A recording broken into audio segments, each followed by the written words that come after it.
Hello, everybody, and welcome to the Vault Studio NFL podcast. I am one of your hosts, JA. I enjoyed the big Sermon spanakopter on the couch, big Georgie boy. Sermon. Hey, I've been called worse. And obviously Quadzilla on the right side of the couch. Oh, baby. Scotty boy, how are we, lads?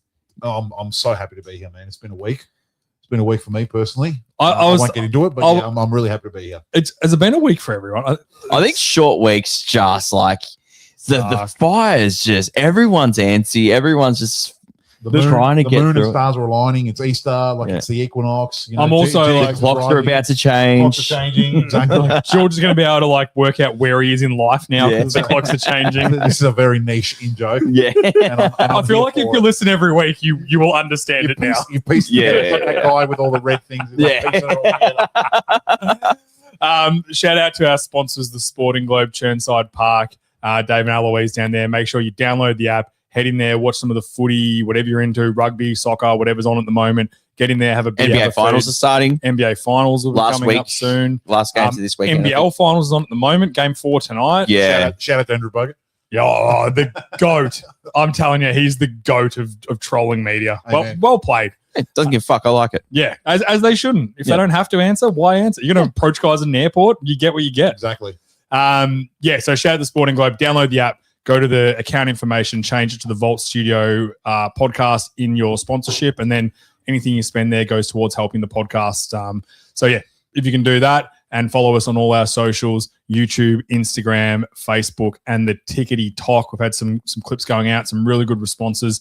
Very positive at the moment. No one's Have we? antsy because their teams are losing. So some real positive It's responses. the off season. Everyone's calmed down. Everyone's The chilled. rage is left. Hey, Everyone's like, Everyone's positive because they think their Optimistic. team. I was about to say there's about 12 teams that are the most optimistic they're going to be all year is right now pre-draft. Yeah, I call it the off-season optimism. Yeah. 100%. Very Because your fair. team's going to cook it at the draft, and then that optimism will come back, and then you'll go through And you'll OTAs play and week training one. camp, and then you'll be like, oh, we got some deficiencies in these areas, and then preseason will come, and you're like, oh no, we're just shit. Fair. And then week 2, and then for the Jets by week 2, you'll be like, oh, let's fire Aaron Glenn and move on again. Let's start this shit again. Week 2 is very generous. Did you hear him talking? I think it was today. About Gino? About how Gino's the Yeah. QB is going to lead us to the promised land. Like, dude, Bro. what are we talking about here? Seriously. Why would you say that? Why would you Why say he's say- going to lead us to the promised land? Why don't you say, yeah, he's our guy for next year? It's an upgrade at the position. We're fully committed. We're excited to see what he can do. Let's see what happens. Yeah, he's had a few good years in the past. Last year was a bit of an outlier. We think that he could be good. The promised land? Like, you've won What does fucking... the promised land for the New York Jets? Just sorry to hijack this so early. What is the promised land for the New York Jets? No, the promised land What is means, for he me... doesn't get fired. Is the No. The promised land is Super Bowl. I agree. That is a uniform, benchmark is the promised land is you're going to the Super Bowl. The way I interpret it. I agree. The Jets have won, 6 games in the last 2 years? Yeah, Like that is if that's the case, that is a ridiculous statement from Aaron. He's literally signed his own papers already, in my opinion. Like, Bro. they're waiting to fire him. Now, speaking of false optimism, I've got to give a shout out to every person who tried to buy tickets today for the what a Melbourne debacle game. this was. Me being one of them through my old man with his MCC because it's early access. Shout out, Roscoe. Shout out, Ross. Shout out to the SCO. He was on there at 9:45. There was 15,000 people in the queue, and he called me. He's like, "There's 15,000 people. I don't know if there's going to be any tickets left." Turns out, due to the cost, by the time he got to the front of the queue in about 4.5 minutes, I was like, "Oh, that's going quick. I wonder why." So what was left was level 4 back rows, but back 10 rows. So anyone who doesn't know the Yeah, MCG, can we paint the picture for this? Anyone who doesn't know the MCG, if you're interstate or overseas deals, it's a big stadium, holds 100,000 people, and this is the nosebleeds of the nosebleeds, is what you're referring to. And these are the premium tickets as well. So there's an exclusive club called the MCC. The only way you can get into the club is if you're put on the waiting list From birth, normally. and you got to wait for someone to either rescind their membership or pass away. Yep. That's the only way. So it's very exclusive. So it was a pre-sale for American Express, something I'm not familiar. I don't know if you have to be a member or something. I didn't get that part. I think it was if you have an Amex. Yeah, so you an Amex member or an MCC member. So it was a very exclusive club for premium tickets that was sort of pitched in a way that they were going to be in the price range of probably 250 to 400, 450 Correct. is what people were sort of looking at.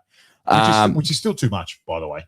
I'd be comfortable to pay that. You're paying $500 a ticket. Yeah, I would. Yeah. It depends where.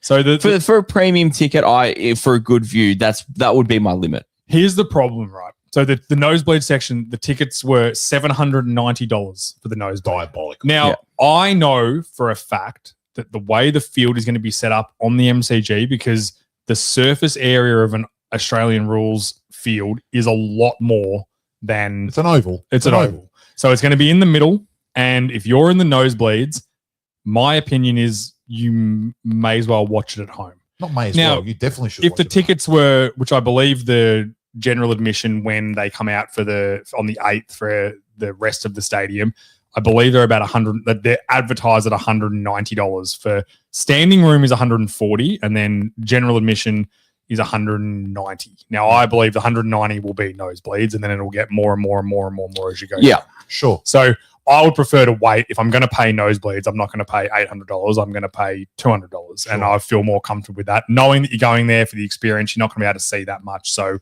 it is what it is. And I just want to put this on the record. It's not that I don't have the $800. I just don't want to spend it. I'm not broke. I'm a tight ass. For me, it's the transparency. Like, you can't build this event up over the course. Like, we've known the rumors since probably December, January. Had a good understanding that it was going to be Seattle and the Rams, just from how they were advertising in Australia. They were sending players over, this, that, and the other. Seattle made the Super Bowl, so therefore they get the homecoming or the opening game, whatever you want to call it. Yep. And then things quickly turn to the 49ers. So the rumors have been there for the last 4 months that we know that this is happening. Well, the game was announced at the start of last season, but the teams were, we knew who it was and where it was happening. Yeah. And the transparency for the ticket prices has been a little bit shady. And it's just a little bit disappointing that if they had to come out and said, look, the first release, your ticket prices are going to be in the range of $300 to $800. And then these are the seats you're going to get. And then everything else is going to be $140. Now it feels like $140 or $190 is going to get you in the car park. Yeah, like even the general admission tickets, they're probably going to be $250.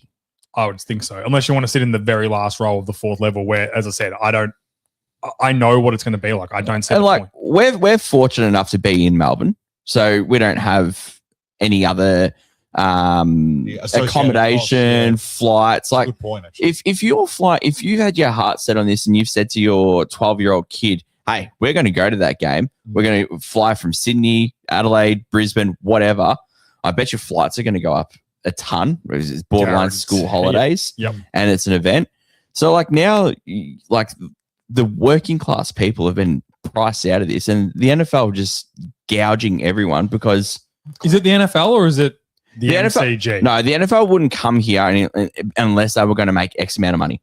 That's fair too. So I'm glad you brought that up about the gouging, because I kind of think that this whole thing, like, it's cool that they're having a game in Melbourne, and obviously we love the sport and whatever, but this whole thing has kind of been a little bit of a clusterfuck. Like, the teams don't want to come here and play. Like, well, Shanahan said during the week he sees no benefit in it for the teams, and I don't blame him. Like Shanahan's like a miserable fucking. Yeah, but he gets it from the NFL perspective, is what he said. But he said there is zero benefit for the teams that, and they didn't just say Australia. That's any international game. There's no benefit to them, of course. Which is look at it from their point of view. They've got to fly 20 hours. They've got to come here. They've got to get acclimated. Oh no, they're on a private jet for 17 hours. The poor players, and they get a mini buy. No, well, as Kittle told us, only the starters get to have good seats. But even still, like, the travel is a thing. They got to play a tough fucking game against a division rival. 4 points, like, the chance to get injured goes through the roof. Like, the players don't get any extra money. Like,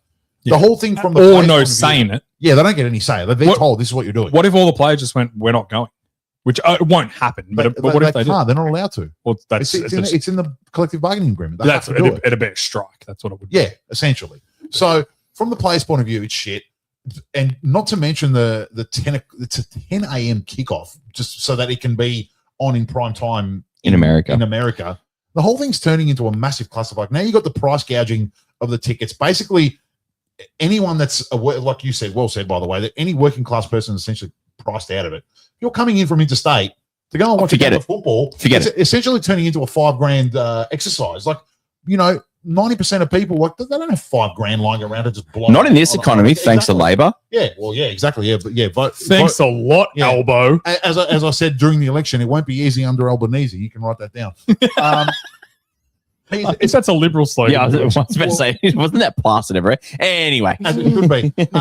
So the working class man, which is essentially who the NFL are trying to get to become fans of the game, to promote the game, to grow the game. That's right. They're the ones that are going to be watching the games. Exactly. The corporate people aren't going to be getting up at 3, 4, 5 o'clock in the morning to watch their favorite team. No, it's the they don't give a fuck about it. It's the working on fans that are doing exactly, and they're the ones that can't afford the experience. And they're the ones getting fucked. They're getting fucked out of going to watch a game. Because I've been to I was lucky enough to be able to afford to go to America and a couple of times and watch games. It's unbelievable. Going to an NFL game is one of the best experiences I've ever had. And I went, and the 2 games I saw were 2 of the worst games of football ever. And it was still fucking awesome. Yeah. Going over there to do it. I can tell you, I went to the first NFL game I ever saw was opening night, Cowboys Stadium, Cowboys versus Giants, where Jason Witten caught that ball with 6 seconds left to win the game when the Cowboys were dead. And won. See what I mean? And that was and what? And How long ago was that? 10 years ago? It was 2015. It was my honeymoon. Shout out to Soph. Shout out. And even Soph was like, "This is the greatest thing I've ever seen." And we were sitting with all like the season ticket holders, and they were like, "Oh, it's over." And I'm like, "No, Romo's got this. He's got 45 seconds. We're gonna win this." And they were all like, "You're an idiot. You know nothing." And then obviously I didn't believe it. I was just saying it. But then when they won, I was like, and it was like I think it was 6 ranked finishes to a regular season game ever. It was unreal. Like ESPN ranked it there. And see, and I was further there. proving my point because 10, 11 years later, you're still talking about I'll talk about it to the day I die. Exactly. So the working class man, like us, we've been fucked out of this. And now, just as an extra little layer on top, which really shits me as well, is like you've got all these hangers on and all these influencers and all these star fuckers and all these people on Instagram, with their shitty little blue tick that think there's somebody with their 10,000 followers that they bought. They're all getting handed out free tickets to the game. And it's like, they don't give a shit about the NFL. They're just there to promote their own brand, and the NFL are just, using their following to try and help promote. It's just the whole thing just stinks to high heaven. I hate it. It's very yucky. It's just gross, man. Like just all these free tickets that you're giving away to all these people that don't give two shit, that are literally like wearing jerseys with the tag still on it because they don't like even care about the game. They're just like, they were handed a jersey. Yeah, idiots. Why don't you get it from DHgate? Yeah, like or their publicist just bought them a jersey, said, "Here, wear this so you look like you know what you're talking about." It's like the whole thing's just gross. And blokes rusted on fans like us who are going to watch NFL till the day we die, we can't go because it's $5,000 to go. Like the whole thing's just shit. I fucking like one thing. I hate it. I'll be interested to know so when they first went to England, and then they trialed the games there, and I'd be interested to know, and if any of our English fans can shed some light on this. Shout out to Jer, let us know. Yeah. If the price for the tickets have come down now because they're going there more frequently. Yeah. So because this is the first time. The one-offers that are like, I can't miss this opportunity, like just pay money because they can afford it. But like maybe by the second or third time that the NFL is coming to Australia, the price is a little bit more for the fans, and it's not like a corporate branding sort of thing. Do you think it comes to Australia again in the next 10 years though? Well, if it sells out, like let's just do the quick maths here. You can't get a ticket under $200, right? Yep. And there's 110,000 people in the stands. Yep. There's $2 million off one game just of fucking bums in seats. Mm-hmm. Now you're not going to get that in the States. Probably not. No. Because their tickets are so cheap. And their stadiums are a lot smaller. And the stadiums hold 60 to 70,000 people. Yeah. So they're definitely going to get their money's worth. So, and that is in a nutshell the whole reason why the NFL's here. The NFL doesn't do anything unless there's a fucking dollar in it. Like DJ Quick says, if it don't make dollars, it don't make sense. So that is the only reason why. Do you reckon they give a fuck about going to Brazil? Do you reckon they give a fuck about coming to Australia? Do you reckon they give a fuck about going to Germany or Spain? No. It's lucrative. It's a money-making exercise, absolutely. And that's why the whole thing, like, it's the whole and more fans that will buy there'll be merch all over the car park for every 100%. Because what I think, like, as a if you step back, like, as a broader outlook, what Goodell and the NFL want to do is they want to have like this international game thing, like become a thing, so that because at the end of the day, it's all about selling money. They want to sell an international like streaming package. So like you buy 100%. you Dayton. buy all the international games as like a package, so you can just watch all the international games. Like, 100%. so I'm Mr. Capitalism. I'm all for everyone making money, but not to the point where you're charging $800 for a nosebleed seat. Like that's just Nah, the $800 are the premium seats where you'll get a decent view. No, bro. I just said nosebleeds. $790 for a nosebleed seat. Like, No. It was $790 for like tier 3, wasn't it? Level 4 nosebleed. Yeah, okay. Like that's the problem. And now That's I gross. hope this is because like let's give them a little bit of grace that maybe it's because you know what, these are the people that you want to pony up now and pay premium dollars to make sure you've got a ticket. Do it now. It's up to you. And the people that didn't want to pay, they're like, that's cool. The next We'll run the sale will risk. come through and Yeah. they'll still sell it out. I think they'll lower tickets, and then I'll feel sorry for the people that paid for the premium. But the bottom line is when you've got 300,000 people on a waiting list that have said they want to go to the game and it only holds 100,000, this is what you Someone's can do. going to miss out. It's supply and demand, right? Yeah, but That's you know right. who's not missing out? All the shitty influencers. Ugh, yuck. I wish I was a shitty influencer. Nah, it's Seems gross. You got to easy. sell. Yeah, if you're not you gotta following sell your us- soul, yuck. Follow it so we can be shitty influencers. Follow us on social media. Look, the bottom line is or influencers. whatever. we'll have tickets. We'll be there. Don't worry about Will it. we? Yeah, I'll make sure. Yeah, we'll go. Yeah, we'll be there. And if you can go, you should absolutely go because it'll be a great experience. But I just think that as of now, it's a very yucky scenario, and it's not a good. It hasn't Just a shown little it in bit- a good light. A little bit too money. Like again, I understand they're here to make money, but it's just a little too money grubby at the moment. I don't Yeah, like and and do you know who the problem is? The consumers, because I imagine they sold a shit ton of tickets it. today. It's the same blokes that are like hoarding all the petrol. Yeah, I feel like the jerry cans. The one caveat is at least the first game coming here is projected to be a ripper game. Oh, it should be. The Rams and 49ers play each other pretty tight. They're pretty even. Week 1, there's no Hate each injuries. other. In division. Division game. Yeah, like imagine the first game and like we would still go, but like imagine the first game. Imagine if it was like Jets Titans. Browns. I was just about to say, yeah. Imagine you get Titans Jets and you're just like, fuck, do I want to go? I personally, it would be a real like I have to go because it's here, but I don't know if I want to go. Yeah, I know what I'm. I'd still go, but the, yeah. the average fan is going to be like, it's a game. Who cares, right? Or the people who aren't necessarily a fan of the sport that just want to go and be a part of it, which is the whole purpose. The of it. 95% of people going. Yeah. And that they'll go and be like, but if it's a shit game, it'll be like, well, what am I doing here? Mm. That's the problem. They couldn't charge those prices for a shit Oh, game. they still would because the first one, it's the, Yeah, that's right. it's the like the hype Do we- around do it. we- I would like to know if in the other international games, if the prices have come down because it's been more recurring.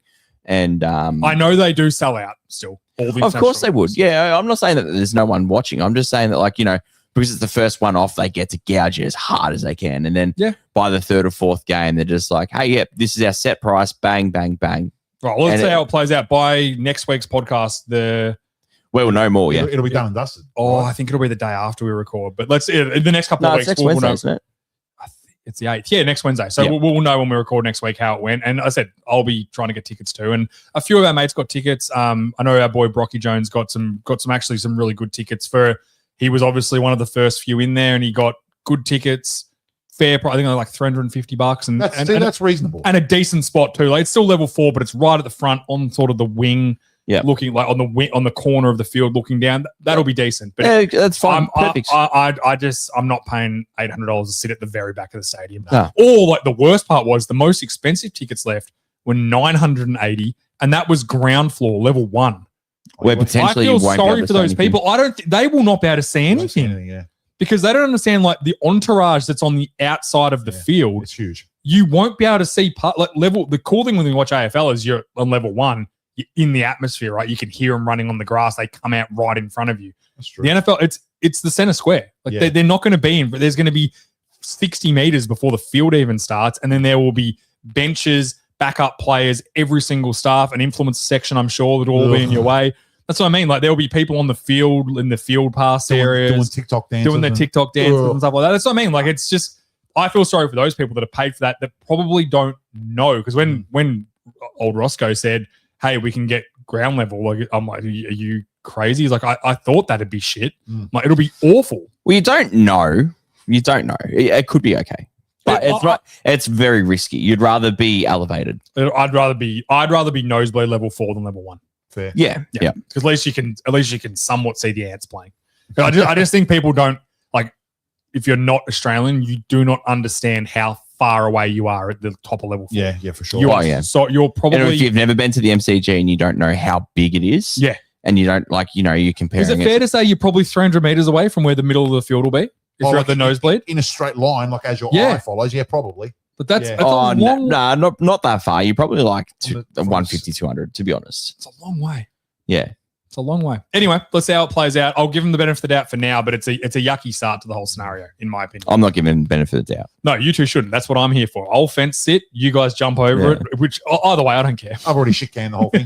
I might just stay home and watch it on my 80-inch 4K TV. And George, now I want to make you go. The best part, George was like, we should just do a watch party at the Sporting Globe. I'm like, Malacca, we can watch any game at the fucking Sporting Globe. Well, then do you it were the there. Malacca early there. Well, then do it there. Yeah. Maybe we can will. literally watch any game at the Sporting Globe. This is the only one that's half an hour away. Because if you were going to watch a game, where would you go? The Sporting Globe Turnside. 100%. Our friendly sponsors. 100%. All right, the other thing I want to touch on quickly, it's all kind of hearsay at the moment. The NFL refs, it's last time this happened when replacement refs started being brought up, it happened. Did they overturn that in the end? No, it was good. That was good. So, yeah, last time this happened, it was all started with the same thing, little whispers, little rumor, or is there going to be NFL replacement refs?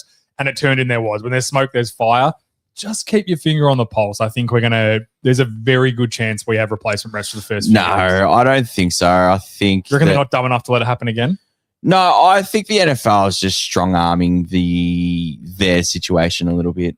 I'll say one thing in the NFL. Pay the fucking refs. Pay them whatever they want. As much as they are shit sometimes, we need them. They're the best that you're going to get. Just give them what they want. It is pennies on the dollar for the NFL. How many times can we get away for this? So they just to clarify, the NFL are seeking permission, or they're going to start training. No, so they'll just bring the college refs up. That's what they did last. Yeah. So what my understanding in this situation is that their agreement has run out, and the refs are a little bit upset that A, they're not full time, and then B, that there's so much technology undermining their decisions. Yep. And the power, they're losing a bit of their power, and they're becoming a little bit susceptible, and they're coming off one of their worst years in recent memory. It's been snowballing worse year after worse year after worse year. Fair. I want to give a bit of a shout out to the refs. I have a very good understanding of the rules. There is not a fucking chance in hell I can officiate one of those games. Those guys move extremely quick. Those guys move extremely quick. They are trained to hold to the very millisecond and let go, so it's not a hold where they're pulling a jersey. The players have manipulated the rules so well, it would be impossible to get right. It's definitely a tough job. Nah, bullshit. I could be the white hat tomorrow. You're an idiot. I could be the white hat today. Oh, you are an idiot. Give me the white hat right now. I'll give you a fucking white hat in a second. That's complete malarkey. So are we still talking about reffing? Yes. Okay. No. So I understand that aspect of it. But what the NFL should be doing is, we've seen when they got Div 2 and Div 3 guys, they can't do the speed of the NFL. No. And it is a different beast. Yes. We've seen them fuck it up. Now, that score was good for anyone that doesn't know the 2012 Fail Mary, Seattle versus Unreal. Packers. It was fantastic. Aaron Rodgers still talks about it. He does. It's so funny that I love how angry he still gets He's about it. so mad about it's it so still. funny. It is funny. I'm pretty sure they won the Super Bowl that year as well. Yeah, 2000. No, they won 2011. And then Seattle won 2013. So, so we've seen it before. The NFL is sort of in a peculiar spot where there's a lot of hate on other American sports at the moment. And the NFL's flown under the radar despite a lot of their players bashing women and fucking texting that they're going to kill people. They're flown under the radar pretty well. They don't want to have the spotlight on themselves. Pony up a little bit of cash. For fuck's sake, make them full-time so they can at least half adequately do their job. Yep. And the products will be better for it. Agreed. Oh, well said. The better reffing is definitely going to improve the product because, as James said, well said, by the way, that it's just getting worse year on year. They've got I agree. Percent. I agree. It gets worse almost every The refs have lost all their fucking leverage. But it's also hard because the game gets faster, the rules get more complicated. As I said, like there's more reviews, there's more I've got cameras, one there's more more thing as ways well. to pick things on them. Go ahead. All the technology that the NFL has brought in to help the refs has been a clusterfuck. Fair. They can't even get a first down right with this microchip in the ball. Yeah. So, Yeah. like, what are you going to do? Rely on your 1995 technology with your Div 2 and Div 3 refs? What the fuck is it? Like, what is the end result here? I know what you're saying. It's pretty funny that, like, to think that a massive, essentially a corporation, the NFL, with like that's what would the value of the NFL be? Like 50 billion, 100 billion? It'd be something ridiculous. Well, right? if a franchise is worth, if Washington Commanders are worth $6 billion, I can't imagine. Seattle's going to sell for 10 billion. Like, let's be honest. So it's probably what's They're 30, a well-run what's franchise. 32 times? Let's just say an average of $8 billion. Yeah. There's your answer. That's 250 billion. Yeah. Right. So they're worth all this money. Like, come on, man. There's get together in a room, get 6 smart people and work this out. Like, I don't get it. Yeah, Yeah, maybe bring leave idiots on Roger the couch. Goodell and Jerry Jones to out of the room and get other smart people in there. Yeah. Anyway, that's anyone that's We'll see caught how it up. plays out. All I'm saying is if there's smoke, there's fire. And There'll it be- started there's like this nothing to it, last sure. time. So I'm not going to say, it definitely won't happen. And we're 'cause not it going to did. touch on this every week No. when there's one little media release. I'm done with it until we get Until we know fucking they're either 3 weeks re-signed before the or season, and then replacements it's are coming. still not happening. Very Yeah. fair.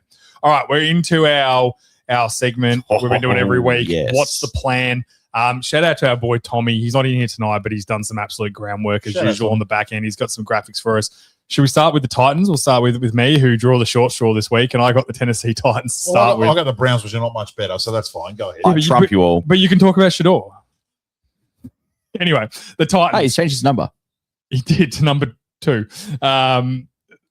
What was So I that? just- what's his thing he does? Is it that way? Did I just No, he goes like that with the watch. Yeah. the one? I don't know. I don't know what these TikToks guys are You're doing. a Shador lover. Don't mind. I like Shador. He's got something going. He's one more pick away from being an influencer. Influencer. Yeah, I'm just going to just call them all influencers. They're germs. All right, the Tennessee Titans coming off a pretty rough year. Fired their coach very early. They've got Robert Saleh. That was a bad Brian firing. Callahan. Bad firing, Yeah. by the way. I was a bad firing. Yeah, look, Bad hiring too. I like their staff now. Obviously, yeah, Robert Saleh, the head coach. Brian Dable is the OC. Gus Bradley, a very well-respected DC as well. Yep. So he's hired some good guys. I think he's on the right path in terms of coaching.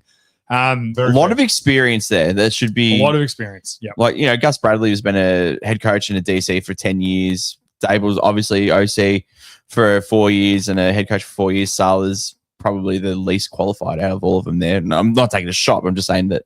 Yeah. In comparison. So good staff around him, which is good. Yeah. So I've got they added Franklin Myers, a really good D tackle. Alontae Taylor, who was one of the cream of the crops in terms of free agent cornerbacks. Yep. He had a very good year. Yep. Traded for Jermaine Johnson, who's a good edge rusher. It's a very big help to the defense that was okay. It's not a bad defense. You got Simmons there. He's a very good player. So there's some dudes like, All pro. and Yeah. they've got Saleh, who is the master of doing a lot with a little in terms of defensive coordinator, which he's going to have a big hand in the defense here. So I think that's a good start. I believe at pick 4, I think Arval Reese will be gone, who's kind of the bell of the I ball would say in so. terms of defensive players. I think he's going to go with, in obviously one, we're just all accepting one's going to be Mendoza. I think he'll go with 2 or 3. So I think he'll be out of the play. Hopefully not for the Jets, the poor kid. So I don't think they're going to go defensive, but if they do, will be Bain, Bailey, or Styles, who I think Sonny Styles is a bit of a reach. I think he's a top 10 pick, but I think 4 is a little too high to take him because he's obviously, I'm always wary of the guys that excel up the board due to combine. No. He's always been there. He's a stud. Don't get me Yeah. wrong. He's combine. The hype's grown from the combine. If they there's take him, I 3 won't shit on him for it. But in my opinion, there's 3 blue chippers. Yeah. And he's definitely one of the 3. I like him a lot, Yeah. but I just think they might feel that way. So I don't think Salah's going to go defensive, though. I think he knows he can get a lot out of what he's got because he's done it before. So I think he'll back himself in that way, right? That's pretty fair. So brings me to my next point. Cam Ward, I believe he showed enough in his first year. There's no one should be doubting that this guy's the future of quarterback of this team. He showed enough on a terrible team. They bring over Dable, which I think is a really good fit for him. They bring Wan'Dale Robinson over, who, yes, he is a bit of a one-hit wonder on a very bad team of the Giants, but he caught a lot of balls. Now, I would argue that most of his production came after Dable was fired, which is a bit concerning. Just saying that, well, they've got Dable, they've got Robinson, he was at Giants. Yeah. It's a perfect fit. His production actually came a lot more after Dable. He also just got peppered with the ball, so eventually it's going to stick. His numbers per reception are terrible, but when you have 190 targets, you're going to look okay. Yes, absolutely. And earn him a lot of money, and shout out to him. Well played. 19 million a year, which isn't, in terms of receivers, what we're seeing them get paid now. 19 million's Probably it's a pretty mid-tier pack, which is fair. He's a mid-tier receiver, I think. So at best. At best. So that works out. If you're desperate for one of the guys, if you're desperate for a receiver, you've got Carnell Tate, Mekhi Lennon, and that's really all you've got. And I think 4 is just way too early to take him. I think it would be a disastrous pick to do that in the top 5. The Titans have so many holes, and they just need to accumulate picks and talent. So I think what I would do if I'm the GM of the Titans right now, I am doing anything physically possible to get out of that pick and move back. I'm not saying move back to 20 or 30 around that. Stay in the top 10. Yeah, move to maybe somewhere between 10 and 13 or 14. Find a team that wants to trade up. That's, a Rams, a Cowboys, those sorts of guys that feel like we add one real big piece, like Love. Rams maybe trying to add Love.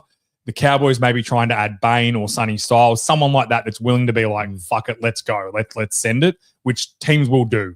They should look to trade back and then take the best available player, pick up a first-round pick next year. They'll let Cam Ward play this year. They probably won't win a lot more games. He'll progress a bit more. And then next year, 2 first-round picks, Cam Ward going into his 3rd season. Hopefully he's developed well. Hopefully Wandale's worked out. Hopefully there's some talent there. And then they load up with 2 first-round picks, and then they start really looking, okay, now we're driving to be a chance to win the division with what we've got. And that'll be Ward's 3rd year. 3rd year. So he's accumulated. He knows the NFL. He's comfortable with it. And then bang, you go and you launch there. Why not? Why? I don't disagree with what you said, but why not just draft a tackle? Well, if they have to at 4, do that. Well, their tackles aren't bad. Like Latham's a decent tackle. Yeah, Latham's good. JC Latham is actually quite good. I actually think he's quite good. And then they signed Ward last year from the Steelers, who's a serviceable left tackle. He's fine. And then Skoronski, who's a good guard. Very good, yeah. Very technical, yeah. Yeah, they've got some good players. Like if those guys develop well, if they continue to develop and turn into the players we think they're going to, then I don't know if they need to go and take that tackle. Sure. And also if you trade back to 10, there's probably one of the three big tackles available for you. I think they're going to go early. Potentially, but huge drop off in tackles. It's a risk, but maybe one of them's are there. Maybe one's there. Maybe it's that gun tight end whose names I've forgotten. Sadiq, not Sadiq Bey. He's the basketballer. Sadiq. I'll get him up here because he's shit. What's his? It's a good name. Kenyon Sadiq. Kenyon Sadiq. Maybe he's there, and you take him at 12, and be like, hey, let's try that. Let's add another weapon. The only thing is, I wouldn't trade back unless he's still in the top 10. Fair. That's fair too. They could trade back to 9.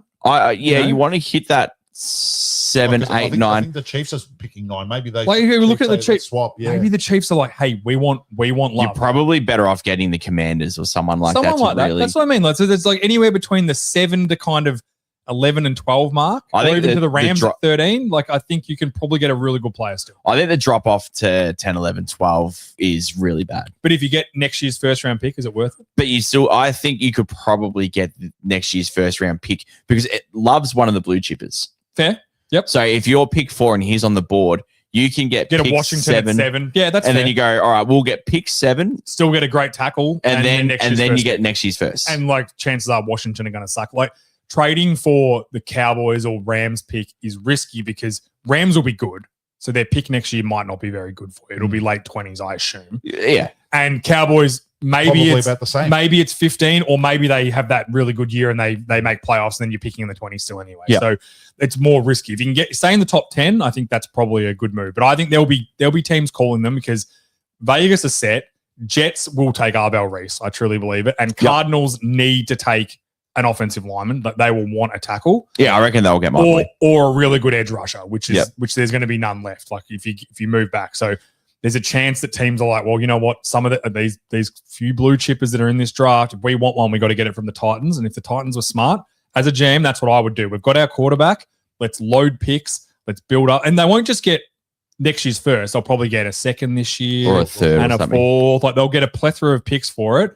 and then go, you like even a top 4 pick, maybe someone will give him 2 first-round picks for the next 2 years. You never know how dumb teams are. Yeah. Not probably the not Jaguars for or a something. quarterback Because there's no quarterback. because It you're not changes trading it. up to get a quarterback. Agreed. But you just never know. Like Washington, dumb enough to be like, we'll give you the next 2 years first-round picks. Oh, if they do that, 100%. That's what I mean. So like, if 100%. that door's open, take it. That's my only thing. I would be very open to moving back. But also open if you want to take Bain or Sonny Styles, I'm open to that too. If they do that, I'll be like, cool, take the best player available and build on that. Yep. So that's where I sit with them. All right, we've got let's go to a good team. Let's start with the 49ers. I believe that's Georgie Boy. So this is my team, and when I was looking at this team, I was starting to get a little bit concerned for my boy Shanahan because I like Kyle Shanahan as a coach. I think as a man, I think he's a real pain in the ass. And I think he's a grumpy human. everyone he's just so grumpy all everyone the in the time. building hates him. I actually think he hates himself. Like he wakes up in the mirror and looks in the mirror. He's like, I hate you. Do you know what he is? He's a coach's coach. Yeah. That's what Shanahan is. Sure. He's there. Fine. He's a coach. He's not And he's not a PR guy. He's there to coach football. That's So it. obviously they've made a few, like they made the splashy signing. They brought Mike Evans over. Last year was, I think, they definitely overachieved last year considering the amount of injuries they had on both sides of the ball. Obviously, Salah got himself another head coaching job with what he did on the defense, but they had literally Jimmys and Joes. They had guys off the street. They also had a bit of an easier schedule because of the year before they fell. They had a fantastic schedule. Yeah. Sure, fine, and they took which full helps. advantage of it. It I definitely helps. I can't shit on the Patriots for it and then not mention But it. they also had Max Jones playing meaningful snaps for a huge portion of the played season. quite well, yeah. Who played well, and I think a lot of that was the system and the scheme too, which. And by all reports, he's coming back. They're keeping him next year because he's theirs. So if someone wants him, they got to come get him. Yeah. And I'm telling you, they won't take less than a first round pick. And nor should they, because I mean, Purdy's a small guy who's injury prone, and Mac Jones has shown that he can be productive in that system. So and they don't need to do it because they know they know they can make it work, right? So when I was looking at their roster, the problem is that they've played a lot of football over the last 4 or 5 years. Making deep playoff runs and making Super Bowls. Not last year. Well, yeah, all right, not last year, but they did beat us. So that's something. Did the Eagles lose in the playoffs? Yeah, we lost in the I thought it was round. guaranteed. No, we lost in the first round. So that was thanks for that, by That's the most nonchalant way you've ever said a team losing. you got, for the record, you guys brought up the Eagles, not me. Fair. We did. Hey, in fairness, we knew what we were doing. We know where our meal tickets are. Yeah. It's you. So there's a lot of runs on the board, a lot of miles on the legs on that team, and all these stars are just starting to age out a little bit. That's as fair. well. Like Bosa, who's still hasn't been re-signed and won't be re-signed, I don't think. I think Bosa's 30 now as well. Yeah, so he's a lot of miles on his legs. Nah, very, like 28, 29. very injury prone, has missed a lot of time over the last sort of 2 He'll or 3 be 29 years. when the season starts. Yeah, missed a Kittle's lot of time. 31. Like, when he's fit and playing well, he's a game breaker. But Trent Williams is 100 in football years. So Trent Williams And there's an issue there too. Yeah, he's holding out. He wants a contract. he's holding out because he wants to be paid like a top 5 tackle because he kind of still is, even though he's, Nah, even not though he's quite. 48 years old. Like, he's still good. Like, he's still good. He's 5 to 10 now, I think. Can we just talk Trent Williams? I actually want to discuss this. Sure. I think he has not, him or his agent, probably him a bit as well, have not understood that his leverage isn't what it used to be. No. I think if the Potentially not. Niners were smart, they'd just be like, cool, man. Don't play. Yeah. The issue is that I still think, even though his play has dropped off, that he's still in that 5 to 10 range. Fair. And there's a drop off from the 10. Like, if you're looking at the 13th, 14th, 15th left tackle in the league, It's pretty grim. you're not happy with that guy. Yeah. No, but also, like, he got paid the most for a left tackle. It hasn't even been 2 calendar years since he got paid. Yeah, that's right. There's a bit And of he's pony up. 37 years old, I believe. Yeah. He's getting on. So at some point, you just got to be like, hey, Trent, we're paying you a lot of money still, man. Yeah. You've earned a lot. So that's what I'm saying. Just play. Like, a lot of guys are Or getting- go play for the Browns. I think his guarantees have run out. That's what it is. Yeah, that's what it is. Yeah, exactly. Yeah. So a lot of miles on those legs. Everyone's aging out. Kittle's, getting older and he's banged up constantly. Yep. Obviously, we know McCaffrey's constantly banged up. There's a lot of miles on those legs too. I don't know what they're going to have to work out. 450 touches last year. And if you look at the running back, like, timeline, it's for those guys, it's 1 year down, 1 year again, up. off And then again, eventually it's like, oh, the up doesn't Off come. a cliff. Yep. Yeah. Unfortunately, it's a shitty part of being a running back in the NFL, right? Well, At least he's earned a shit ton of money. especially in that have run heavy system that Shanahan wants to run. Yeah. The problem is that I still think internally they still think they've got one more shot at a Super Bowl. Because Are they that outrageous? well, let me just paint the picture. Last year, They ended up winning. What did they win? They won 13 games. 12 or 13 games. Yeah. And, had some good battles against, good teams down the stretch. Obviously won a playoff game. They were 12-5, sorry. 12. Internally, they think that, if we can get healthy, because obviously a lot of people weren't healthy. Mm-hmm. Internally, I think if we get healthy, we can have one more run at this. Yeah, but I think they're the third best team in their division. But that's the problem. Comfortably. That's the problem. No, I get it's not even close. Like, They're comfortably the third from the fourth and comfortably the third from 1 and 2. yeah. They're not in the same conversation. The NFC Championship game was the Rams and the Seahawks, and the Seahawks won the Super Bowl. Like, how much more could you be comfortably third? And then Seattle pumped them 41-6. Yeah. I actually think you're being unfair saying it was a pumping. That was a massacre. People have been put in jail for less than what the Seahawks did to the Rams. To the 49ers. That's the vast gap that we're talking about. Fair. And that's why I'm saying, to your point, maybe internally they are, but in reality, their window has been closed, I think. And I think the reality is that the window is 100% shut. And if I'm the 49ers, to try and fast track this, transition to get back on top, you really need to try and sell off 1 or 2 good pieces to try and get some draft picks back to sort of rebuild. Who would you want to sell? Well, obviously, you can't sell off CMC or Kittle. You can't sell off Kittle. Well, Wagner. I was actually going to suggest Kittle. Kittle's the heartbeat of that. He's the reason why the offense runs. I reckon you're more likely to get rid of CMC. Yeah, I would. If it was you have to get rid of CMC or Kittle, I'm picking CMC. Who you more likely to get a first round pick for? None. Yeah, I don't think it's another team. Unfortunately, one's a tight end and one's a running back. I think you'd be in a third will be the conversation. Do you want to know where the Niners stuffed it? Not trading Ayuk for a first round pick from the Pittsburgh Steelers. And paying him all that money. Yeah. Like, hindsight's beautiful, I get it, but that is he is not going to. He won't play football again, I don't think. No, he's done. I think his knee's shot. I think they should have. If taken it's not his knee, it's all the other antics that's going on. Like, I think they should have taken a first round pick from Pittsburgh, and that would have accelerated the. But they didn't think that you're right. They didn't think they were in. They were like, we're in the window still. We keep Ayuk. We're still in the window, and it backfired on. And he was coming off a pretty good year from their point of view. In fairness, sure, yes, he was coming off a good year. I agree. So hindsight's 2020. That's why I think the stumbling block's going to be for the Niners this year is that internally they think they've still got a shot, and like Scott said, reality is they don't have a shot. They don't even have a shot of winning the division. Let's be honest. I don't think they'll win the division. I think their best chance is a 6 or 7 seed. Yeah, that's very best. And I don't think that's the case. That's the promised land, as Aaron Glenn would call it for them. Aaron Glenn needs to stop talking. Just take the mic off him. Obviously, there's too many good things. People would share the same opinion about us. Come and take it off me, bro. Go ahead. Do your best. So you know what? I mean, I'll send you my address if you want to come take the mic off him. Come, no problem. I think that they've got the problem is the NFC is too loaded with teams for them to have a shot at a wild card. So, where are they? I forgot to look up where they're picking, but 23rd, I think, off memory. And they've got a late pick. They're picking 2 picks above the Eagles because they. I'm not sure if they beat them. Yeah, they beat them. Yeah. Thank you, James. Just keep jamming that wound. Hey, you wanted to talk about the Eagles when they win. And they brought over, I did.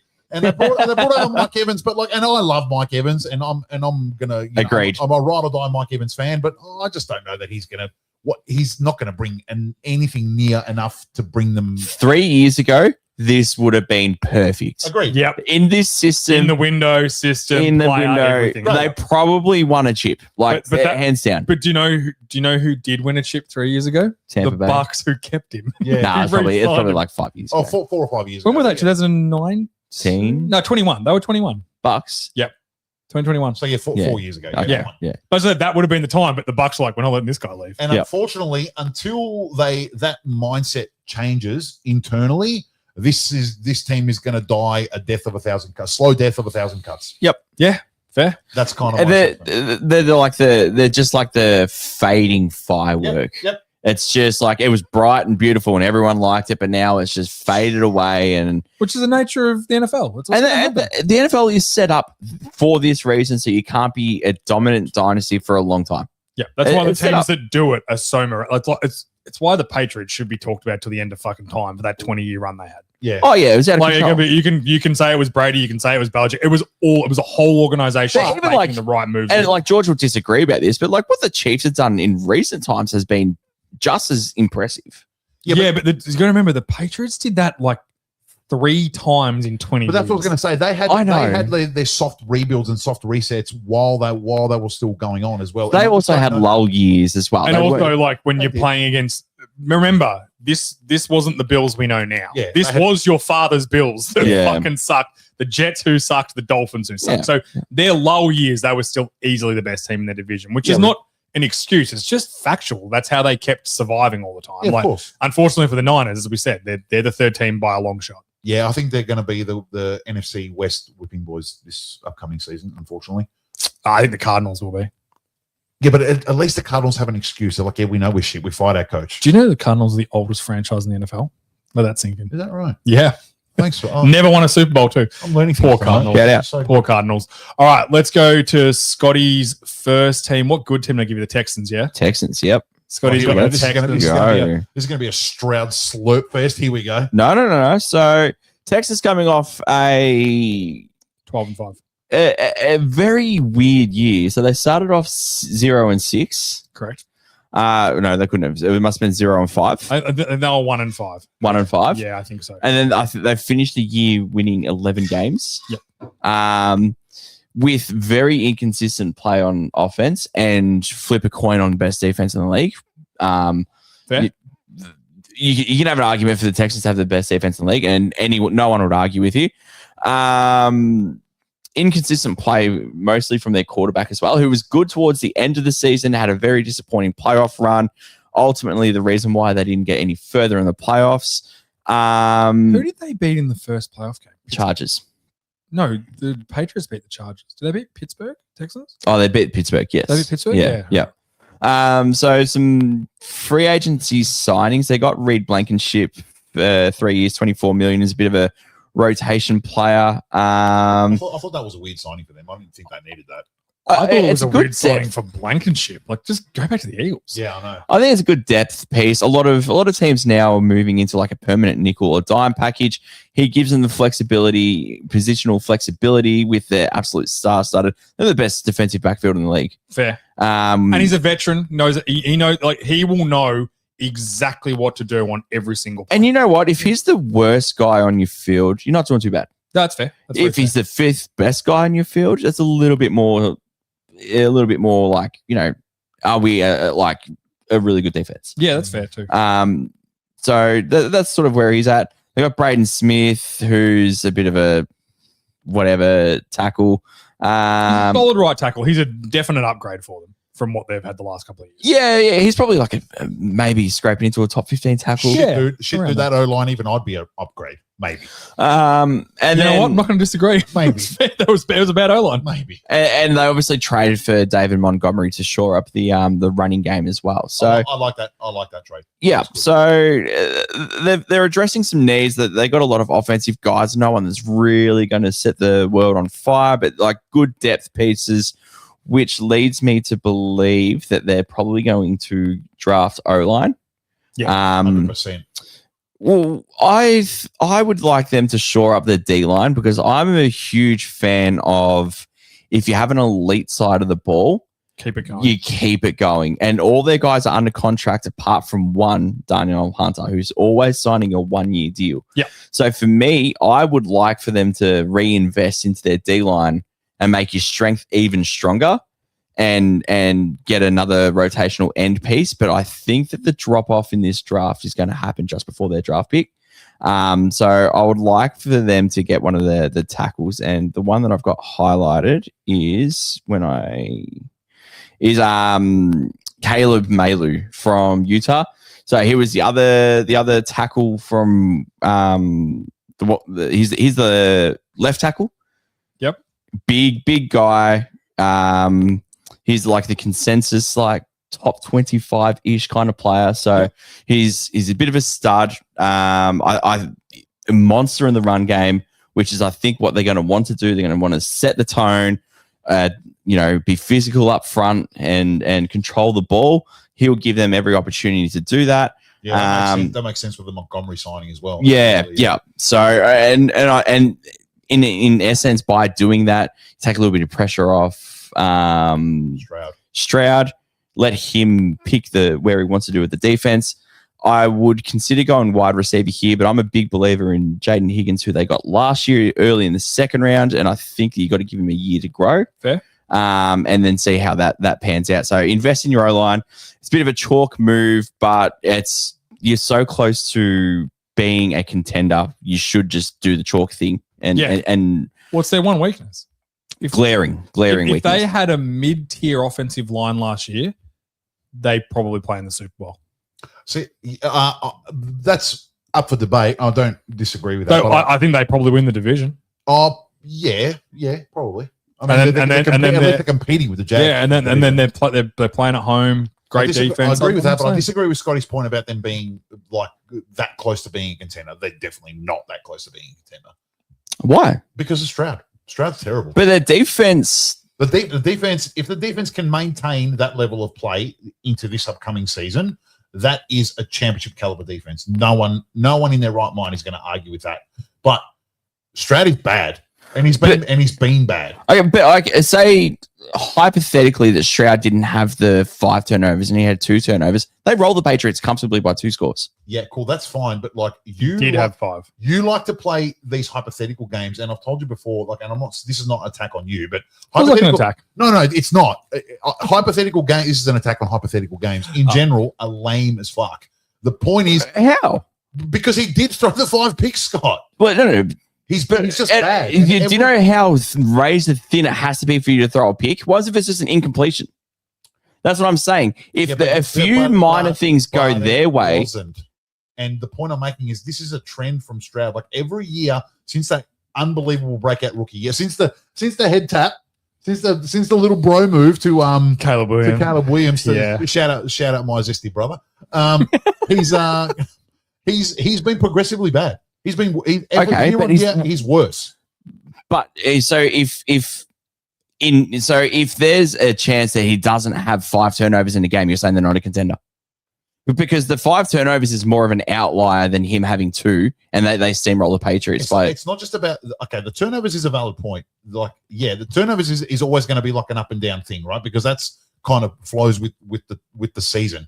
The point I'm making is that it's not just about the turnovers, it's just about his overall level of play has been progressively bad year on year. And the point is, it's getting to the pointy end now. Like he's entering his 5th year now, or 4th year, right? Yep. Like there's a decent chance like he holds out on training camp and says, I'm not playing until you give me $50 million. So where would you have them in the AFC? Because they're not that much worse than the Broncos as a team. Are the Broncos a contender? Yes, because Bo Nix is better and marginally. Sean Payton is better. No, I think Bo Nix is a much better quarterback than he is. But the Texans defense is probably the same distance better than the Broncos defense. I think the Texans defense are just like 1 tier above the Broncos defense. Yeah, and so how many tiers better is that's probably fair. Bo Nix I'd probably have a tier up from Stroud. But I'm a known Bo Nix hater, apparently. No, but and I'm just saying that if he plays marginally better, they're a contender. Is he worth the $55 million a year that he's? That is a completely different. I'm talking about the team holistically. Well, as the team is built right now, if Stroud is the 15th to 12th ranked QB in the league, they are a contender. No, I agree. They are, but I just don't see it happening. Yeah, okay. Stroud can hit that mark. Yeah, like I agree with what he's saying. Yeah. That like holistically, yes, they are. If he plays like the 15th best quarterback, like yes, they are a contender. They're I just think if you look over the span of last year, I think CJ Stroud was probably somewhere between 10 and 15. No, I think he finished the year. He wasn't that bad finishing the year last year. He was at points in the season. Like, and I get the O-line was bad and he was missing receivers, but he was actively throwing it to the other team. Well, he had no receivers. Yeah. But like they get Tank Dell back. Hopefully Nico Collins can stay healthy. They also lost Schultz in the first drive, and he drove right down to the 1 yard line with Schultz. Yeah. So there was some reasons why he struggled. Sure. I'm not making excuses. One for of the reasons was he was bad as well. He was very putting bad. that out there. Yeah. And Hey, I've openly said that D'Amico Ryan's fucked up. He should have benched him at halftime. he should have 100%. I stand by that. Yep, 100% he should have. And now, as I said, it's getting to the point here, like because you're talking about the team holistically.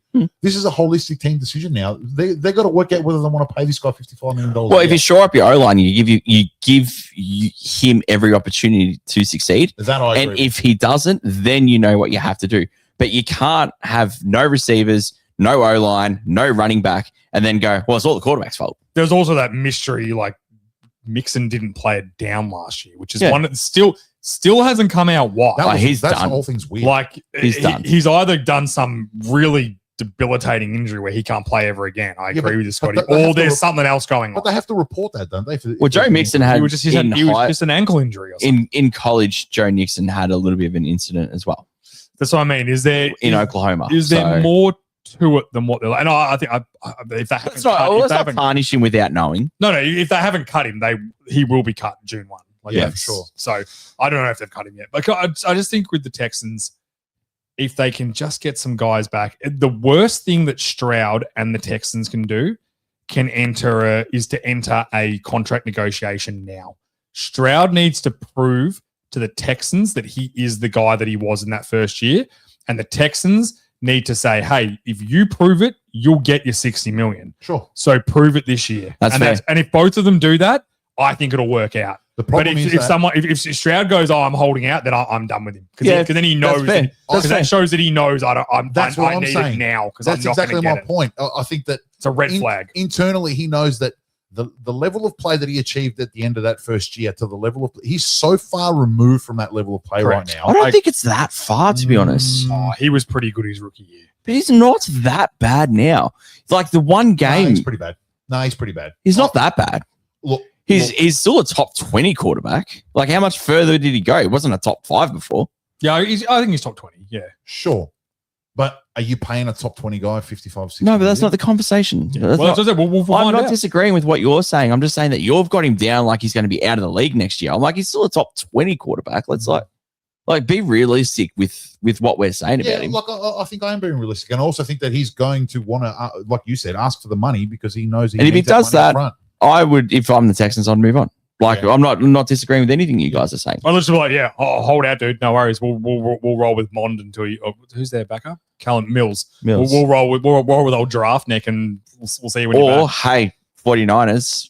What's Mac Jones worth? Well, yeah. How about we give you a second and a fifth, and we'll trade something. Like, bottom line is this: I think this team's in their window, and if they can get a few things right, I think they could be a real player next year. Yep. They're going to live and die by their quarterback play. Yeah, and you know what? Every team. And the fun part is, we're going to know. It'll be a while away, but we're going to know. Next year's the pivotal year for sure. Yes, sure. Definitely. Yeah. It's Stroud's and Houston's make or break year for sure. I agree. All right, let's go to Georgie Boy and the Cleveland Browns.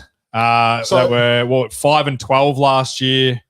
This was a really interesting season for the Browns because we had a lot of things happening all at once. So we had Myles Garrett having the best defensive season of any player, in my opinion, he was unreal last year. Breaking the sack record. Absolutely stellar season. And in my opinion, he's the best player in the league. And there's no argument.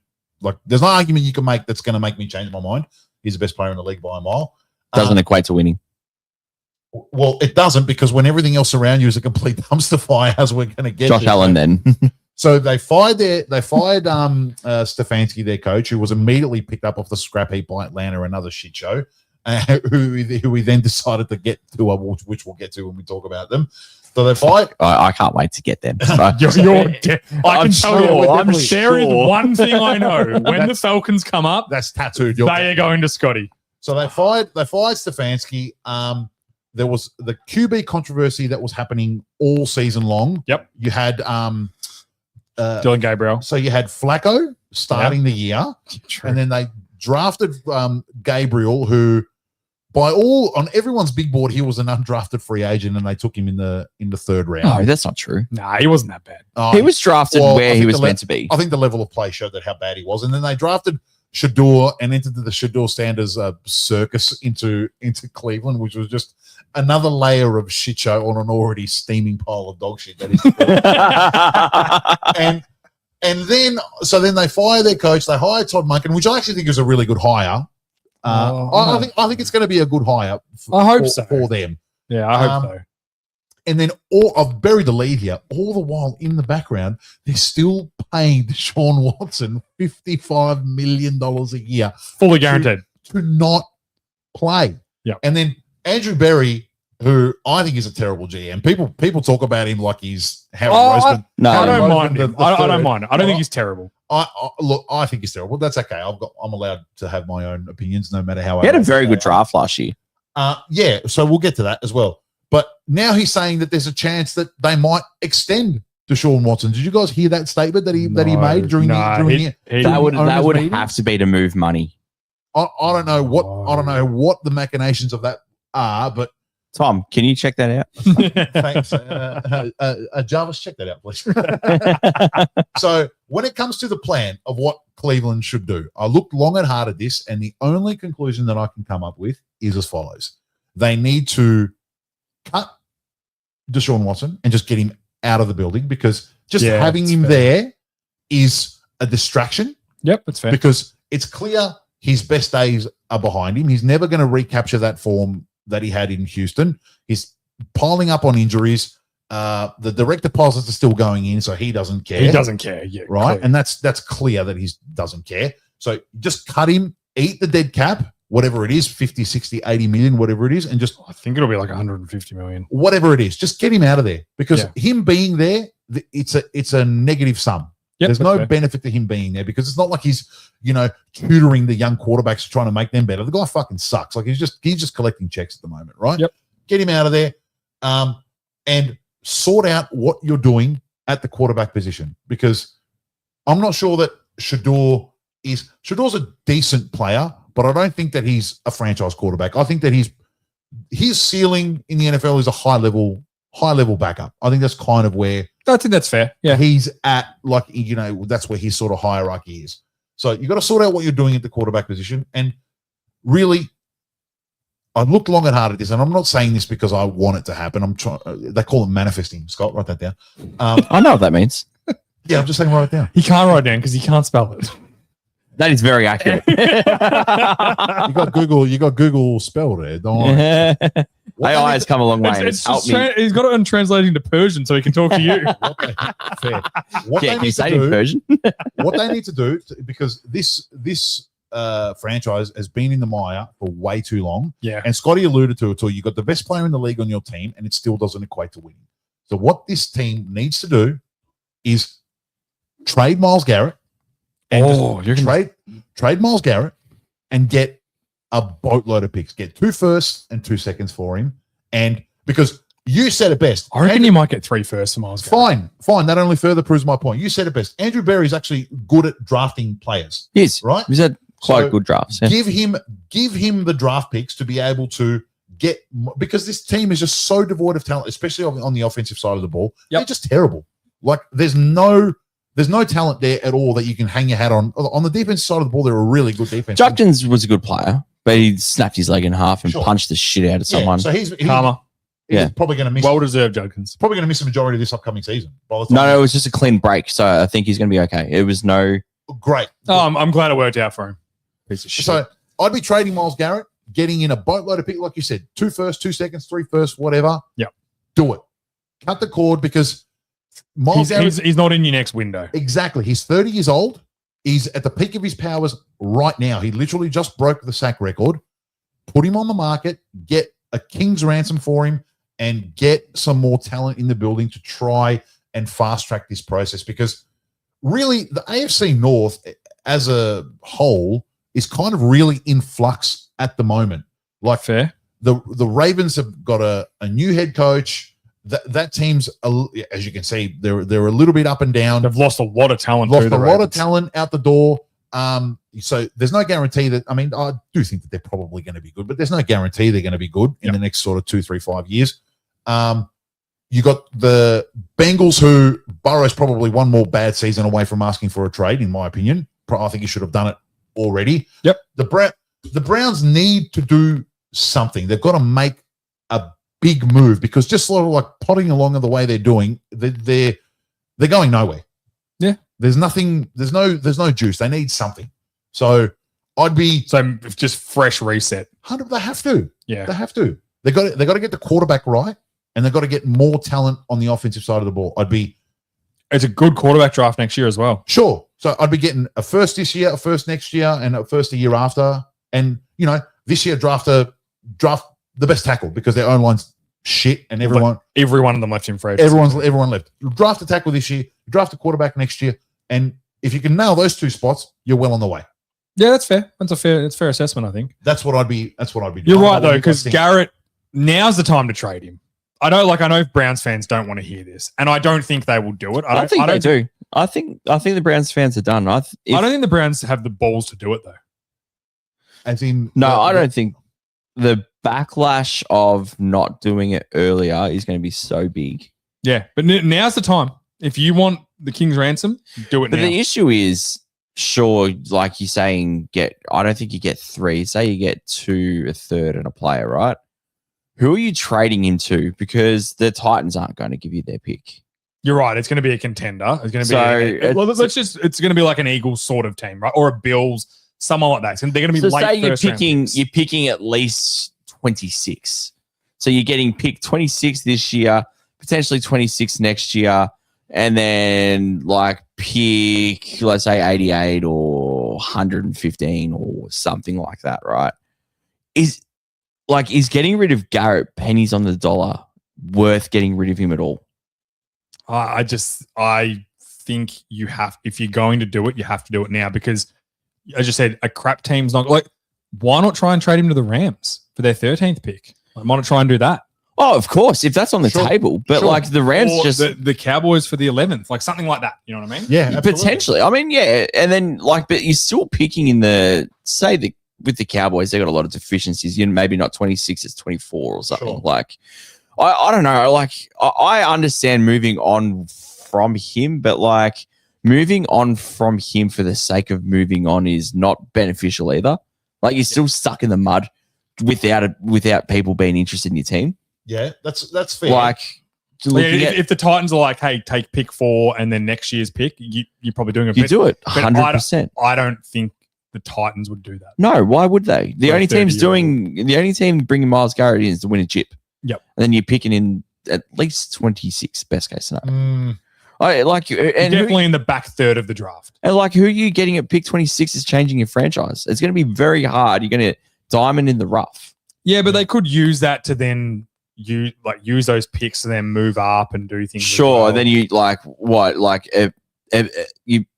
you pick 26 and a second, or pick 26 and a third to get pick 11. Yeah, that's what I said. You know what I mean? Like, you're never going to get that value for what he's worth. That's fair too. Yeah. So then the alternative is you just run it back like you have for the last 3 or 4 I'm years. not saying that's a great idea either, but like selling the farm, they're kind of stuck. That's my point. Yeah, they're stuck, so they've got to do something. That's why I don't think they will, because the Browns just don't do anything. Put it this way: it's more likely that they can rebuild within 2 years and be a playoff team with Garrett than it is going into the abyss with pick fucking 26 and then being a hard reset, and you don't even it might be 15 years until they get back, if ever.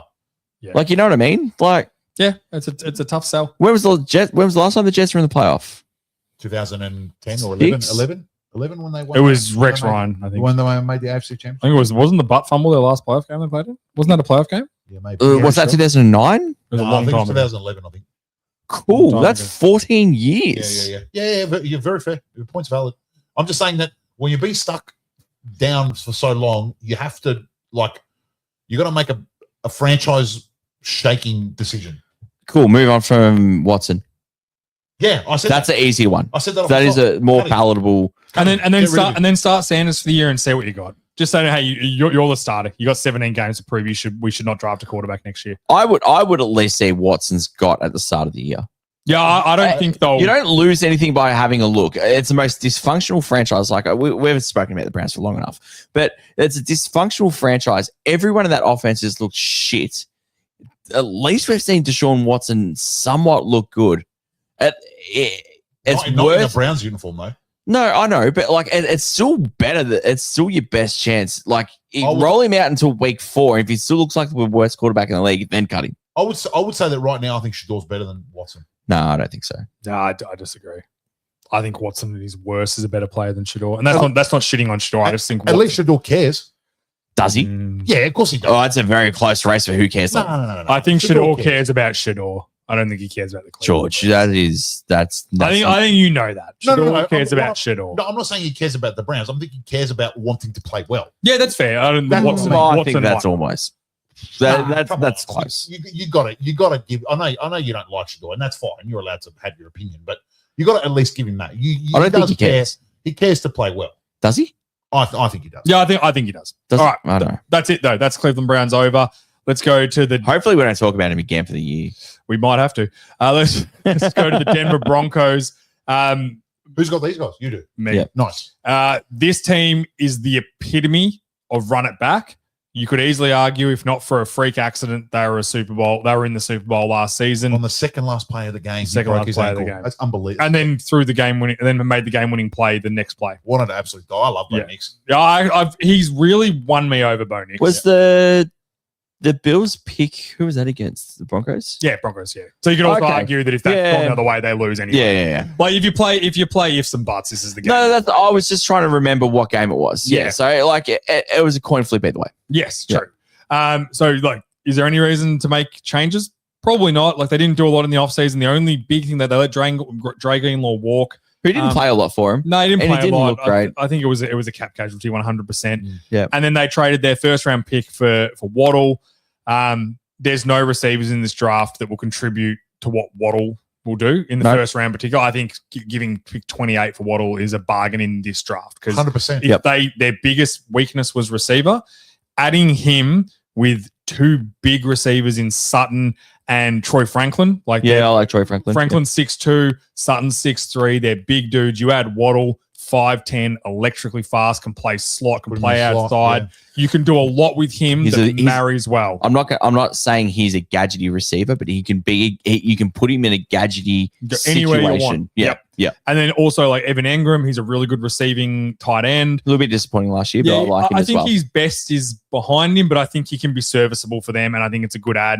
I think that they would have loved to add a running back this year. I don't know if Dobbins has got it. Harvey had some good games as a rookie, some average games as a rookie. Dobbins is so injury prone, like the chance of him getting through a season, which sucks. It sucks for him because he was so good early and injuries really took a toll. So shout out to him for just still being in the NFL with the injuries he's had. He's a solid guy. And I said, they don't have that first round pick. I thought if they had the first round pick, like a Mike Washington would have been great for them. Oh, no. God, no. Oh, late in the first. That guy's no. He's a prototype. Ran 4.33 at 6'1". Yeah, look at how many fumbles he has. Yeah, and you know one thing? Teams don't care. No. I'm telling you, he's shocking. Trust me. Can I just say one thing? Every time he breaks into the open field in college, now he's bounced around in college for a few years, right? He had one good year in Arkansas. Every time he played against a good team, he finds a little bit of space, and he runs to the left with the ball in his right. You can't do that in the NFL because everyone's punching that ball out. But can you teach that though? Why hasn't he been taught it before? I'm just saying, like, that's something to me that if I was a team that wanted a guy like that, that would be something I can teach him how to hold the ball properly. Yeah, but he's only had one good year, so the whole body of work. All I'm just saying, his athleticism is through the roof. I have a very strong opinion on it. But also, they can't get him because they don't have their first round pick. And I think he's going to go first or early second. A team's going to jump for him. I don't get me wrong. I see the home run ability and I see the body type and the speed. Plays like a pussy. Like he doesn't fucking run over anyone. I'm telling you, if he's there early second, there's teams moving for him because there's just I'm happy to be wrong, but like I was in a deep dive and like I was watching. Don't like Mike Washington. No, Seattle needs running backs. I was looking at all these running backs, and the more I watched this guy, I was like, "Fuck, man, stay away from him." Yeah, a bit of red flag for sure. Either way, Broncos can't get him because they've got Waddle, which I think is a great move for that first round pick. Shout out Broncos. The only real thing I could find on the Broncos, the only concern I have, I think they're a good team, great defense. Like Greenlaw left, but they re-signed Singleton, who's a really good linebacker. They've got pieces. Benito's one of the best pass rushers in the NFL. He had a really good year too. Yeah, they got their Bo Allen inside, who's a great D tackle. They're built very good O line. Yep. Competent quarterback play. Good receiver. They had two first team All Pros on the O line. Correct. Sure. Martinez and Bowles. Yeah. So very good. They're built. Riley Moss is a concern. But hey, as you said before, if he's your 11th best player on defense, you're Not- okay. Not too bad. You can live and die with that. That's very right? true. Very true. So the only concern I have for this team when I looked into this was the only thing I could find was the Peyton Bo Nix issue, which again, it's kind of gone to bed, but that stuff can linger. And Peyton's whole attitude this offseason, this holier than now, bit of an asshole, which I don't hate about him, but I'm just like, that could be what derails him. That's about the only thing I can nothing new from him, though, is it? No, he's always been like that, but it did derail him in New Orleans as well. Yeah. They won a Super Bowl, which was great, but then he had a lot of lean years after that. That's true. Yeah, but the team got worse. I think we've all been on football teams and we've all been fucking praised, sprayed, everything in between. I've never been sprayed. Always you know George's face. What? you know I've stood next to you when you've had your ass chewed out at least 58 times, dude. What are you talking you leave that conversation 9 times out of 10 and nothing else has to be said. Fair. And I think that Bo Nix would have called Sean Payton out and goes, hey, I don't want you leaking out my ankle injury. Got a broken ankle. I'm rehabbing. I'm going to be good to go. Yada, yada, yada. And Sean Payton, even though being the crotchety old fuck that he is, will go, all right, I'll probably overset the boundary there. You're my guy. We're going to kill it next year. And it won't be said again in the locker room. That's a media thing. That's something the media will All I'm saying, that's really the only negativity I could find around this team. That's nothing. And Dre Greenlaw leaving, which I don't think is as big a deal as what it is. Me and JL have had fucking full blown arguments in front of everyone, and everyone goes, "Oh, do you hate him?" I'm like, "No, God, no." Have you ever called your own press conference to defend yourself in the NFL? Which again, we don't know. Maybe the agent told him to do it. All I'm saying is there's a little bit of smoke. I don't think it'll be a problem, but other than that, roll on Broncos. Yeah, Bronco country. Let's ride. My 2 cents. I think that whole Knicks Peyton thing was a little bit of a storm in a teacup. Yeah. It was like the media really hyped it up, and that's why I think Knicks called that press conference just to get out in front of it before the media sort of like, because they were, they're all just like click. Wasn't it was it in the week before the Super Bowl or after the Super Bowl? Week before. There's no media. There's nothing to talk about. The fucking leeches are just. And also the other point I wanted to make is I think Peyton's a little bit surly and just a little bit pissed off because he kind of knows that he had a chance. He had a fucking chance. He was right there. He got that call to go his way. Like whether it was a 50-50 call, it went his way. They beat the Bills. Yep. And then he loses his quarterback. He knows they against the shitty Patriots. And fucking smashed the Patriots next week. And also, they couldn't do nothing. They couldn't pass. Also, it took a snowstorm to beat them. They were in control of that game with the backup quarterback. Exactly. You know what I mean? Like, I'm adding on to your point. You know what I mean? Played in 3 years and he was still going to win. Yeah. Like, if the snowstorm doesn't come, he was. They were comfortably the better team. Other than that awful fumble he had, which again, 50-50. And we said it pre-show as well. That wasn't 50-50. That's a 99. We said it pre-show. Peyton, that was shocking. Peyton's Broncos are putting up a much better showing in the Super Bowl against the Seahawks. No doubt in my mind. Seattle still win, but Broncos are much better comfortably. Team. I'm not saying they're gonna. They could have won that game, but like there's a chance they could win that game. Much more than the Patriots, exactly, because they would. So that's why I would say almost double the chance. They would have a 2% chance. Well, anyway, besides the point, there's no point talking about it because it's another one of your lame hypotheticals. But the point I'm making is it's your hypothetical. The hypothetical was that they would win the Super. They would have had a better chance if they were in the Super Bowl, which they weren't. That's not hypothetical. So that was a lame hypothetical. That's not hypothetical. That's a fact. They had a better chance than the Patriots. Come on. But it's a hypothetical they didn't get there. That's a fact. So he's kind of pissed off. He's like, "Fuck, we missed it. We were right there, and you know how hard it is. You know how hard it is to get back." Even just making the Super Bowl is a massive accomplishment. Huge accomplishment. It's the promised land, as someone call it, not Aaron Glenn. Oh, God. So that would have buried the hatchet. That would have been over in 15 minutes. Everyone's back on the same page. They know that they've got the roster to win. They've got the roster to win the AFC. There's no doubt about it. Yeah, I think so too. They're a contender, for sure. Yeah. They're in the conversation. One of the few teams. Who's a better roster than them in the AFC? Well, it's a tough division. Like, you could argue Chargers could be real good with their tackles back. If everyone's healthy on the Chargers, they are winning the AFC. And the Bills should have beaten them. Yeah, and we don't know. The Chiefs have big question marks, I know, but you don't go to 5 Super Bowls in 5 years, win 3, and then don't get the opportunity to be a contender still in my opinion. I'm going the early crow. I know you are. I'm putting a line through them. All right, well, we're not talking about that. What we are talking about is the New York Football Giants. Everyone, get used to the drumming of the Giants because they are going to be the off-season darlings for everyone this year. Absolutely, they are. Every media outlet is going to be like, you know what team I really like in the East? They did it last year for them, and no, this is going to be blasted in everyone's ear holes. They've been anointed. You're 100% right. And it's probably like they're going to get Sonny Styles, who I think they're going to get Sonny Styles in the draft. He's an absolute freak. If they don't get him, they're probably going to get Banks, and then you're going to get this whole Dart, Scatterbo, Banks, Harbrow. Get used to it. And then by week 6, it's going to be drowned out to nothing. You won't hear about him again. Old Scatterbo who doesn't believe in asthma. I'm not even talking CT. The dude doesn't believe in asthma. He's sort of got a point. He's the same guy who used to headbutt the wall 30 times for a game. What are you getting beaten by air? Grow up. Fuck, that's so funny. All right, so you can't laugh anymore because when you laugh, I can't help it. So what we have here is some major free agent signings, and spoiler, you're going to know a lot of these names from an AFC team. Isaiah Likely, 3 years, 40 mil. Yep. Receiving tight end. He's going to work well with Theo Johnson down there. I like that as a tandem. Both young guys. Tremaine Edwards, who I really rate as a linebacker, but he's probably in his last couple of years of his peak, but injured a lot last year for Chicago, in fairness. He missed a lot of games. He shores up that second part of the front seven. Now, if they inject someone else in there, they've got a very good front seven, and you can control a lot of games from there. Darnell. I heard a lot about their pass rush last offseason too, and it really amounted to nothing. Well, I think Burns was third in the league in sacks, and it still didn't make the difference. Dexter Lawrence is still an all-pro stud. Dexter Lawrence had a very down. It was still a good year, but it was down for his standards. It was bizarre. And there's a lot of shit going on there. For their front four, I will hold judgment until this year. Have they still got Thibodeau? Yes. So he's in his last year. Yeah, 5th-year option. And they got Carter as well, obviously. Yeah, and he can't play any worse. And if he does, he's fuck me. What's Carter doing in meetings now that you can't get into Pornhub? Well, maybe he's done the face verification. Don't worry. He's definitely got a Filipino VPN.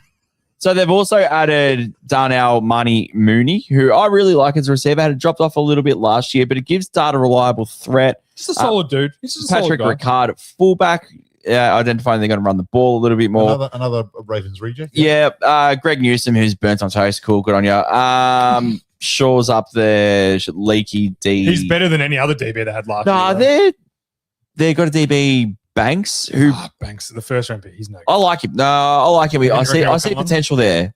Yeah, he's very athletic. Yeah.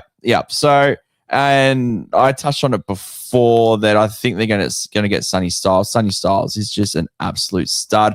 Great pass rusher, great speed, great size. Reads the play really well in the pass coverage. He gets to all the spots, gets to his landmarks very well, very fast. Will make a huge difference. He gets to 5, doesn't he, Sonny Styles? I think he does get to 5. Yeah, I don't think Tennessee will use a 4th-round pick on a linebacker, but I think Tennessee go edge. I think you do as well, and I think Cardinals have to go tackle. Yeah, that's fair. So I think he's there, and he shores up everything. If you follow the draft a little bit and you want an idea of some of the best players, watch his film. He's so good because he's a missile. He's the receivers are getting the ball on a hitch or a flat or something. He's the first guy hitting them. He's just there all the time. Generational sort of talent. So he shores up that really good potential D-line. And I think Harbrow will shore up that defense, run the ball a little bit. And like I said, Giants going to blast your eardrums all year. And I'm sick of it. I don't have to talk about him again. Is there any chance the Giants can win the NFC East? I mean, like it's never zero. What percentage chance have they got? Like, is 20% too high? Oh, for sure. Yeah. There's only 4 teams. Yeah, like every other division. I understand how it works. But I'm saying, like, it's like 20%. Is that too high? They're probably. Are they worse than the Cowboys? They're obviously worse than the Eagles. Are they worse than the Cowboys? I would say so. Yeah. Are they worse than Washington? Yes, I like some of Washington's moves this year. Yeah, I would say that. We'll talk Washington next week, but yeah, I think by the end of the year, the Giants will be better than Washington. I think Harbaugh Harbaugh's like he's not your tactician. He's not this. He's not that. But I think he's kind of like get the most out of guys guys that lifts all boats. Yeah, that's fair. And I think overall, the Giants will be better than Washington. But I actually think Dallas are going to have a good year this year coming up. And don't start this. I'm not in. I'm not enjoying this. You know what he's doing? No, not at all. I'm not. He's 100% doing this. No, I'm not. He's going to build the Cowboys up because if they beat the Eagles, he's going to be like, I've told you they're good all year. They've been good all year. In fairness to the Spanakopita, 2 seasons ago, you said the Cowboys would be good and they were good. And last season, you were one of the ones that was like, no, they're no good this year. So I'm just saying. I don't often give him props, and I don't ever want to do it again. So stop saying smart things. Because it's vinegar. Don't worry. My mouth is burning. I'm only good for one smart thing a I was month. just about to say, he'll do that himself for you. 1st of April, I've already used it up, so I'm good for the rest of the month. The good thing is, like, you won't even remember it because the clocks will turn back on the weekend. And then it's almost like a new calendar year. Before that started again. I'll be all discombobulated. Yeah, I think they got and you buried the lead as well. They're going to get Neighbours back too. Like that's a big I did admit that. A big ejection of talent as well, obviously coming off the knee. No, I'm not as high on Neighbours as everyone else. I like him. He's a good receiver. Like he's a one. He's receiver, a one. He's a one. But he's not in the elite category. Next year probably in the tier below. Yeah. I think that we start talking about him the year after the year. I think next year is going to be a learning curve with the new offense, playing with Dart, trusting his body again. If anyone's expecting him to come back and be 15th best receiver in the league or wherever you had him pre-injury, I think that's unfair expectation. I think if he can play the full year and get through the full year unscathed and maybe, get your touch, get close to 1,000 yards, I think that's a win. And also, like, if he gets 800 yards, fine. That's fine. He's got Matt Nagy, who's the master of getting the most out of every single player. This is the only move I don't like. Because I like Dart.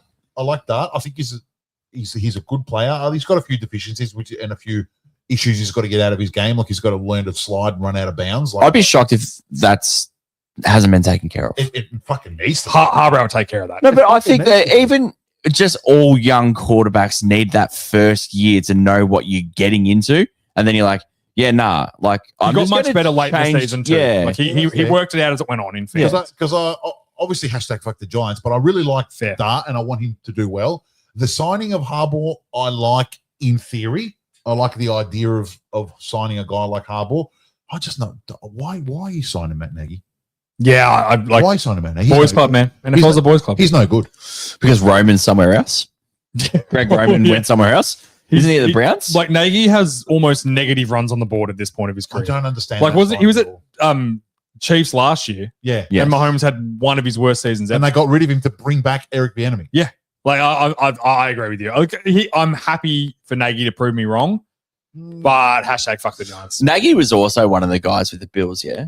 Yes, correct. So with Josh Allen early days, and he went to the Bears as a head coach. Yeah, didn't go well. No, it didn't. They took Trubisky. What, 2? Was it 2? And Fields. The 2 they traded up to take Trubisky at 3. You don't know if the coach does that though. No, you never know. But that's we can only go off what he's done. The GM might be like, "Hey, we're all in on this guy," and Nagy, like he's hypothetically, and Nagy's like, "The fuck you do that for?" I didn't want that guy. I wanted Solomon Thomas. I mean, you're not in the room, but you don't know. That's funny. All right, that is it for the Giants. That is it for what's the plan this week, guys. As I said before, if we've got it wrong, there's something we've missed. Shoot us a message. Let us know what we got wrong, where we've got it wrong with your team. The 2 Giants fans in Australia, Reese, and there's obviously one other somewhere. Shout out to our boy Daryl. Oh, Daryl. Or does that make 3 fans? Because is Daryl and DJ is fans. DJ a fan and Daryl's a fan of nothing but destruction? If Dr. Jekyll and Mr. Hyde are 2 people, then he's definitely 2 people. So it's still 2 fans, but I don't know if his alter ego. It's an interesting scientific case. Yes. All right, that is it for us this week. Shout out to the Sporting Globe, Churnside Park, our beautiful sponsors. Download the app. Go to the account information, change sponsorship, the Vault Studio Podcast, get in there, spend money, helps to go a long way. Follow us on socials, YouTube, Instagram, Facebook, and the Tickety Talk, and you will see us in a week's time, hopefully where everyone's got NFL tickets to the MCG, not got gouged, and we can discuss it again. We'll see. Ciao.